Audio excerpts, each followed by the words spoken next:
प्रणाम एवरीवन। अब बस दिन रात मृदु को एक ही डर सता रहा था कि आगे क्या होगा। अगर धीरे धीरे काम बंद हो गया तो वो घर कैसे संभालेगी? आखिर रखे हुए पैसे भी कब तक साथ देंगे? गर्व के जाने के बाद मृदु ने कभी घर खर्च या बच्चों में किसी तरह की कोई कमी नहीं आने दी थी। लेकिन आज दो बातें जो उसको सबसे ज़्यादा परेशान कर रही थी वो थी बच्चों की सिक्योरिटी और फाइनेंसेस। इस पूरे 8 साल के सफ़र में आज पहली बार मृदु बुरी तरीके से टूट गई थी। उसका रो रो के बुरा हाल था। उसको समझ में नहीं आ रहा था कि चीज़ों को कैसे समेटे। तो अब finally she called her parents. अपनी मम्मी को पापा को फ़ोन करके उसने सब कुछ बताया और उसने अपनी मम्मी से कहा, मम्मी मुझे समझ में नहीं आ रहा, मैं क्या करूं? मैंने 8 साल मम्मी बहुत मेहनत की, बहुत ज़्यादा, दिन रात एक करके करी, ईमानदारी से करी, लेकिन सब खत्म हो गया और मैं कुछ संभाल नहीं पा रही हूँ, तो मैं क्या करूँ? मृदु के पेरेंट्स ने सब सुना चुपचाप और 1 सेकंड में कहा, सब बंद करो और वापस आओ।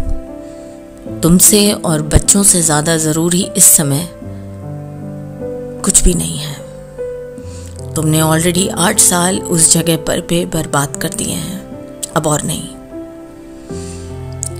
जितना आसान था मृदु के पेरेंट्स के लिए ये बोलना, आज मृदु के लिए ये डिसीजन उतना ही टफ था। लेकिन आज प्रायोरिटी काम, पैसा, घर कुछ नहीं था। आज बस बच्चों का फ्यूचर, उनकी अपब्रिंगिंग बहुत इम्पोर्टेंट थी मृदु के लिए। तो फाइनली वो दिन आया और मृदु ने सब कुछ बेचा और पैकिंग हुई और फाइनल गुड बाय। मेरठ से निकलते वक्त मृदु ने हर उस एक शख्स को कॉल किया और थैंक्स या सॉरी बोला जिससे कभी वो या गर्व जुड़े हुए थे। और इसी के साथ मृदु की जिंदगी का एक पन्ना खत्म हुआ और अब एक नए सफ़र के पन्ने को लिखने वो लड़की अपने दोनों बच्चों के साथ लखनऊ निकल पड़ी। आगे उसकी ज़िंदगी के साथ क्या होगा और क्या वक्त लेके आने वाला है उसकी ज़िंदगी में, ये तो पता नहीं। लेकिन आज मृदु की अधूरी ज़िंदगी में बहुत कुछ है जो अनकहा, अनचाहा है।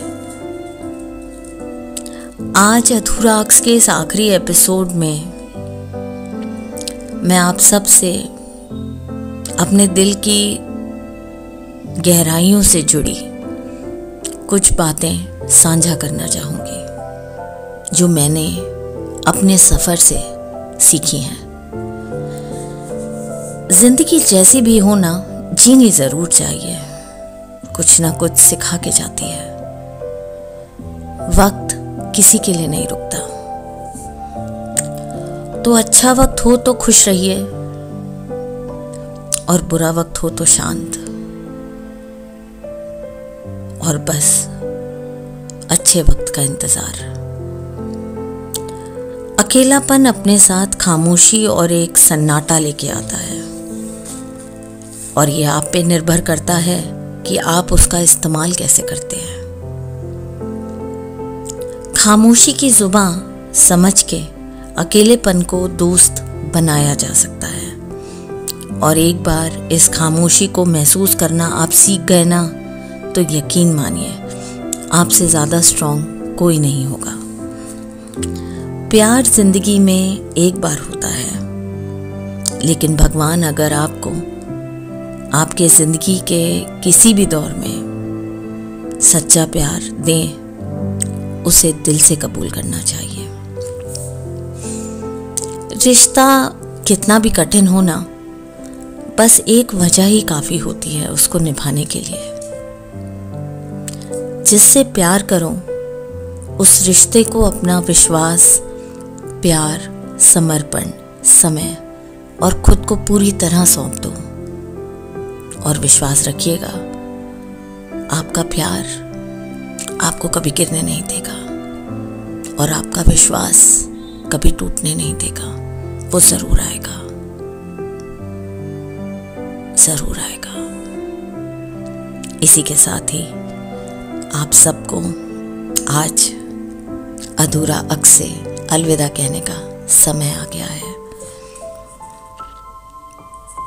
मैं उम्मीद करती हूँ आपको मेरी ये कहानी और मेरी लिखी हुई कविताएं पसंद आई होंगी। फिर मिलूंगी आप सबसे एक नई सोच और एक नई कहानी के साथ अपने चैनल RC वॉइस ओवर्स पे। तो मुझे सुनते रहिए मेरे चैनल पे बार बार रोज़। Take care and God bless.